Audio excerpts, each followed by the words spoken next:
Hello, everybody. I'm John Schneider, and welcome to Jersey Bayshore Country. I'm your host. You know, one of the towns in Jersey Bayshore is big enough, large enough to be Jersey Bayshore Country. It's 42 square miles, 67,000 residents, and today we have the exalted ruler of Middletown. I mean, the mayor of Middletown. Yeah, well, how are you? I'm fine, Stephanie thank you. Yes. Murray. Yes. Yeah, yes. and how long have you been with the city as a leader?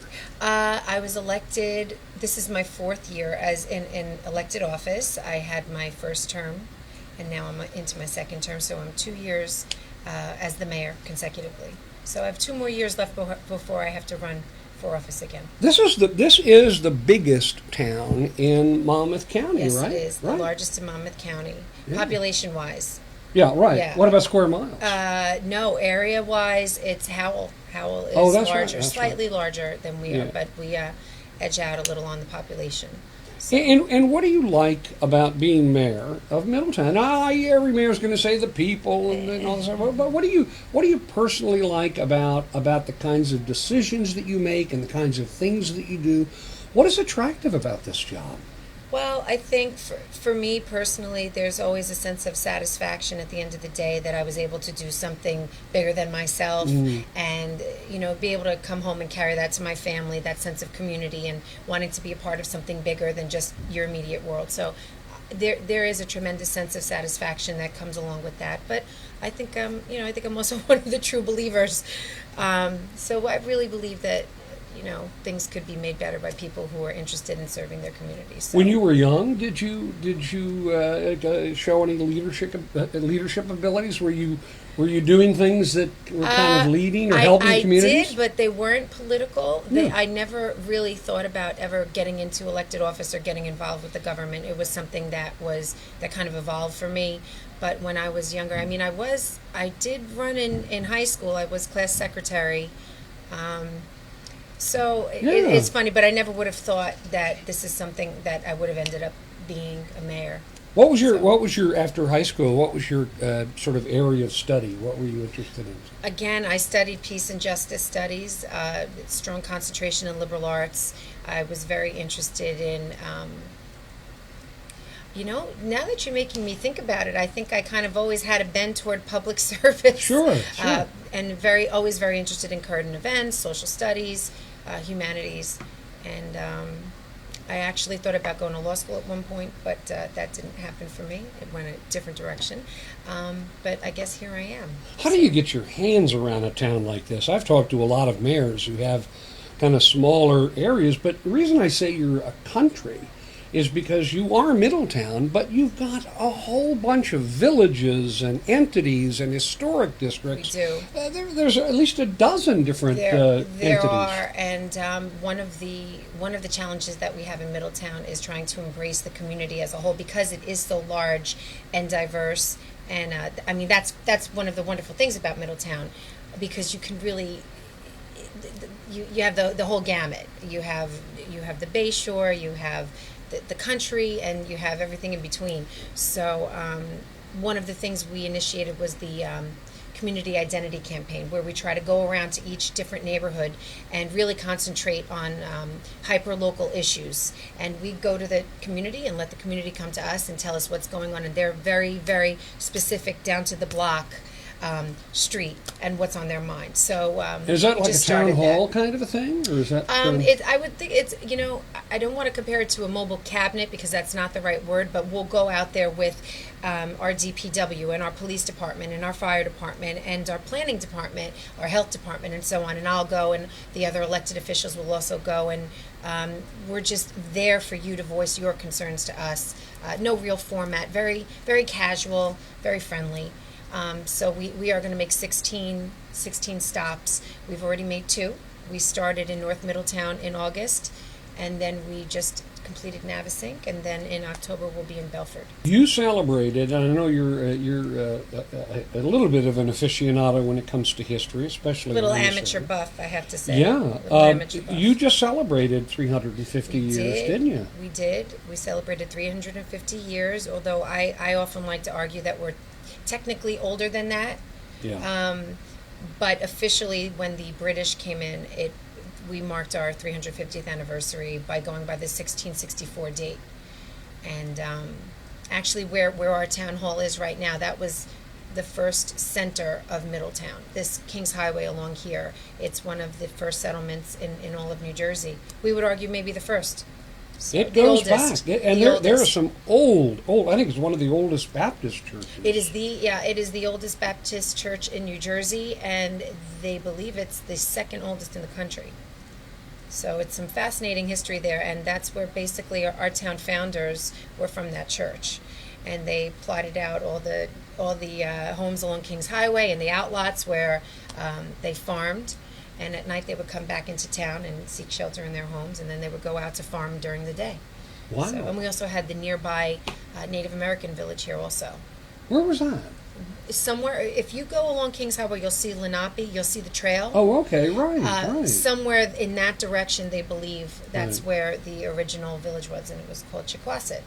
Yep. So. And you've got Kings Highway, Kings which Highway. runs through here, which was a major road and a supply route. Even in the Battle of Monmouth Courthouse, that was the road that the British took to retreat to Sandy Hook, which is also part of Middletown, isn't it? Yes, it is. And there is a rich history. There's a rich history there, and even in Middletown locally, we have a very rich Revolutionary War history.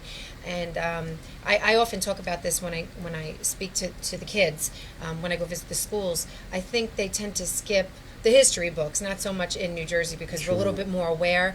They like to go to Philadelphia and New York, but they forget about what happened in the middle. Crossroads of the American Revolution. Right, that's right here. Yeah, and the town was divided between loyalists and the local militia who were for they were for the colonies, and it was a very tenuous period in Middletown history. Now, have you made certain that all the Tories are no longer here? I don't think there are any left now. But I'll bet you some of the British, the Redcoats that came here, love this place so much they deserted and stayed. They did, and actually, we were fortunate enough. We have one of the members, actually, it's the head historian at Old First Church. She's on our historical commission. And she's been able to share with us a lot of the church records that showed that after the war, everyone was forgiven and brought back into the fold, which is very American, and it's we have a very inspiring story in Middletown because it's so inherently American that people here come from all different cultures and religions, and they learn how to get along, and they really do get along, and we prosper and we go forward, and we become one of the first prosperous areas in all of New Jersey. There's a tremendous amount of diversity in the town as well. There all is. Different nationalities and religions, that sort of thing. Religions. And this church row here, which is very old, has a lot of cemeteries attached to them. Yes. The Hartshorn family cemeteries there. Richard Hartshorn, which is a huge landowner here and really helped to found this whole area. And a lot of these cemeteries, especially along Kings Highway, these homes were so old, people used to bury their family in the backyard. So there are some local family plots. They're all around town, as a matter of fact. Sure. So it's very interesting, and there's a lot to be seen here from the historical perspective. We have great stories about pirates too. We have Blackbeard stories, and we have Captain Kidd stories, and we have it all. You do. You have it all. You have beaches. You have rivers. You have the bay. You have boating. You have it everything. Forests and. Where would you, woods. if when your friends come to town, and they have a weekend, where are some of the places that you bring them? We've talked about this before. Yeah, we talked about this. One of my favorite places is Porosey Park. Oh, I think it's just one of the most, fantastic places in all of town. It's over 20 acres. It's protected. We have our nature center there where a lot of the school children come through, and there's all kinds of programming for the environment and nature. And you found something there, didn't you? Fossils. Oh, yes, we have the fossil beds, very famous, fantastic. You found a shark's tooth. We did. We found a shark's tooth, and then we threw it back. We did. We put it back. And it's really beautiful. And then the other component of Porosey Park is in fact the historical component where you have the Joseph Murray farmhouse. Yes, a family member. Barn. Yeah, no relation. No. I'm an Italian girl. Oh well. But and that his barn is on the historic register, and he has a fantastic story. He was actually killed in his own field on break from the with the local militia for stealing horses from the magistrate who was right here on Kings Highway. So and he's buried in the old First Church burial ground. He has American flags. You could probably see it if you drive by. You could see the flags right from Kings Highway. You also have a beautiful art center, the Middletown Art Center. We do. We're very, very proud of that. It's a real gem. Not every town can boast that they have an art center. So we have tens of thousands of people going through there with camps and programmings and shows every year. It's a beautiful place. It's a wonderful place, and high energy. Right. Something's always going on over there at the art center. Just outside the art center, I know for Middletown 350 celebration after the parade, you buried a time capsule. We did. That's going to be opened in 2025? No. When? 2064. Oh, that's so far. Can't we open it now? Please, No, please. no. You put something in there. It was a letter, right? What was that about? I wrote a letter. One of the things that we asked from local officials and people of, certain interest in the area was, would you like to write a letter to your counterpart in 2064? Sure. So I did write that letter. I'm not going to tell you what was in it. Around in 2064, we'll read it. I can't wait. Yeah. But another interesting thing about that area, too, again, just dipping back to the history, Sure. where the train station is now, that was the Native Americans' powwow field. Really? So that's where they went to go and work things out. So it's very interesting how we buried a time capsule there. We also have our memorial gardens there for the World Trade Center victims. It's really one of the hearts of our town over there. And it's been so consistently for, I guess I could say hundreds of years safely, because it has been. And you have a beautiful, while we're in this area of the Middletown Arts Center, you have a beautiful memorial garden Yes. to the 9/11 victims, Yes, don't you? we lost 37 people that day. Oh my gosh. Yes, very sad. You have a large police department, a fire do. department, We and do. first responders Yes. and first aid. How many police do you have? We have over 100. We are the largest police department in the county. Fantastic police department. We also have over 200 people working for the EMS, which also volunteer. And we also have our OEM volunteers. Sure. And we have our fire department, which we're estimating about 500 volunteers. And Wow. we like to call ourselves the largest volunteer fire department in the world. And then we also have people who we appoint to various boards and committees. So we have thousands of volunteers in town.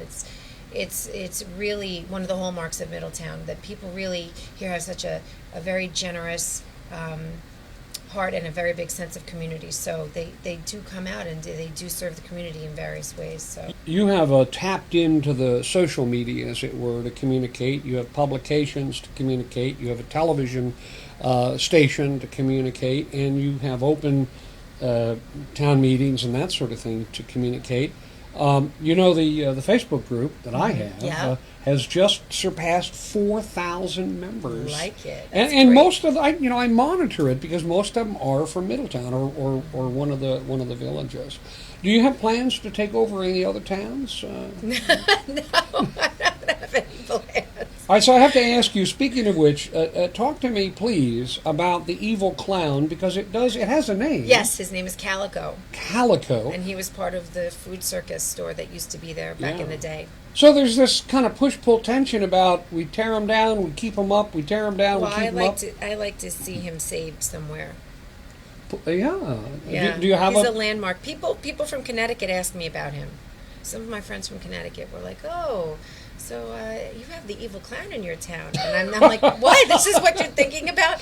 But yeah, he's famous, Calico. Well, I don't and know he used that he's to move evil as well. Okay, can he still move? I on? don't think Yeah, so. I don't think so. But I he think used he's to be able rusted to shut. move. Yeah. He's like the Tin Man in the Wizard of Oz. He Yeah, needs to he's be a little oiled. can of oil. But I don't know why they call him evil, except he's got a little bit of a kind of a devilish expression I on his know. face, I think, and he's doing something with his hands. Maybe. I'm not sure, but everybody seems to like him. Now, is there a museum for Middletown? I know there's a Monmouth Museum, but do you have a museum where people can see the rich history where you could put the clown? That's something we're working on, trying to, with the Historical Commission. It's something we talk about a lot, to try to find a place that we can put and archive our information. But there are, if you go down this way, there toward the end of Town Hall, we have display cases up where we try to change that on a rolling basis. The police departments used it to put up some of their history. We've used it during 350 to talk about just different periods, and that's something that we try to keep up with and keep these rolling displays up in these display cases. So that's something that would be a dream of mine one day, to have a place where we could just put everything. And well, you have, first of all, your history is it. so broad, diverse, and deep and old. And you have so many different things here to talk about, including shark's teeth and fossils, and Naval Weapons Station Earl is also in your territory. Yes, it is. Have you been in the big round thing that's on the map? I have. Mark, spill your guts. Tell us all about it. It's amazing. And I will tell you, I think a lot of us, not just myself, very proud to have that within our boundaries. So and we work very well with them. So we've enjoyed a good relationship with Naval Weapons They're Station. terrific folks. They really are. Right near Hartshorn Woods Park, which is part of the Monmouth County Park System, which is beautiful. On the other side of it, in Buttermilk Valley, is Navesink or Navesink. Now, I'm going to ask, how do you've heard both ways, haven't you? I hear it both ways. So I sometimes, and I've heard it so much, I'll say it both ways. Navesink and Navesink. Right, exactly. So it depends. You say tomato, and I say tomato. Yeah, it's the same thing. I think that townies, or whatever they're called, the Navesinkians, pronounce it Navesink. But then you hear other people who don't live in Navesink say, "No, why are you pronouncing it that way? It's Navesink." Yeah. And speaking of Navesink and or Navesink River, you know that it's not really it's an estuary. Yes, it's an not a estuary. river. It's an estuary. It's not so you are a smart one. Middletown was always Middletown. What was it in the early days? They called it. Well, it was Middleton. With the way they used to write, very interesting when you look at the old documents too. It's still understandable, but it certainly a lot has changed. The vernacular has changed so much. So when you read it, you see like there's an extra e, or just again that was Middleton. They called it the village of Middleton.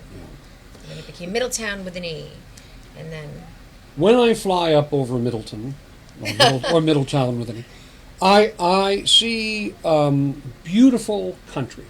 Yes. Beautiful country. It almost looks like it's uncivilized country. You don't see buildings and things like that, but there are buildings and roads and centers. But there's no town center per se. I mean, this could be the town center of government, but there's no big downtown area where you can shop. There's lots of little communities. Yeah, right. We have, and two of them that spring to mind are, one is Lincroft, the business district along 520, and then the Junction, of course, which is there used to be a trolley that used to run through there, so you could actually still see the tracks. It actually there used to be something that would split there. Yes. There were tracks that would go in two different. And they're still there. They're still there. Yeah. So those are two business districts that could be considered certainly two of the hearts. Because I don't like to say that there's one heart of Middletown. We have several hearts. In some parts of Middletown, you feel like you're in the middle of the country, middle don't of you? Pennsylvania or something like that. Yeah, certainly. Very, very different. And then you come right back out again and you're on the road again. This was at one time, like Homedale and a lot of the places around here, was loaded with big farms. Did we have any? Do we still have big farms here? We do have some big farms around, and actually one of the farms that still are working off of Shadow Lake. You have the Stevenson tract, and that's still farmland over there. That's still being used. We also have the farms in Chapel Hill, and we have some farms down in Lincroft. And even when you drive straight down Middletown Lincroft Road, you can't tell from the street, but off the sides of the road, there are still working farms that are back there. You had mentioned last time we were together the Dempsey House, which is in Leonardo. Yes. And immediately after, Beautiful. It's gorgeous. Immediately after our interview together, I went out with my camera. I went to Leonardo and looked at this the Dempsey House. It's actually a pump house. Would you like to see what I recorded? Absolutely. All right. It's one of my favorite places. Here it is.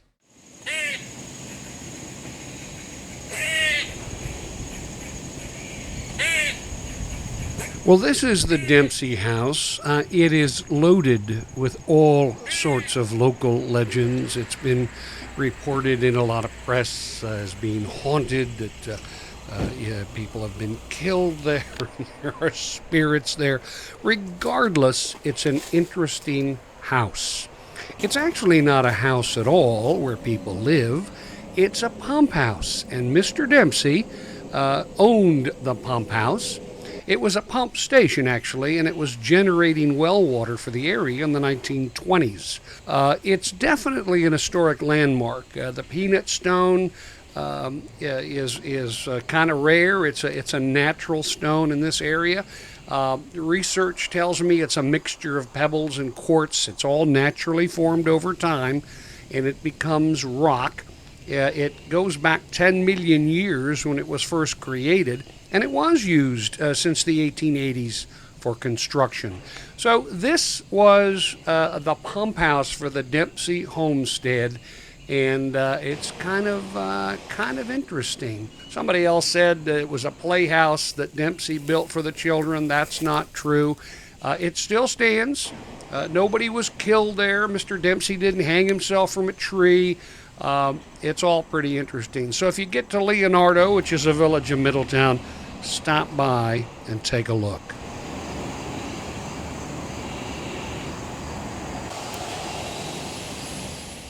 So I didn't understand. Your kids love the Dempsey House, right? Yeah, a lot of urban legend around the Dempsey House. Yeah. Oh, all kinds of crazy stuff, and some of it not true, obviously. But right. There looks to be like a little swimming pool or something in there. I don't know if you saw that in the video, but you don't have any idea what that is? I don't. I don't know. Maybe it was a pond or something. Maybe. But you guys own that, right? Yes, we do. Yeah. What? Any plans for that? It's off limits. Oh, really?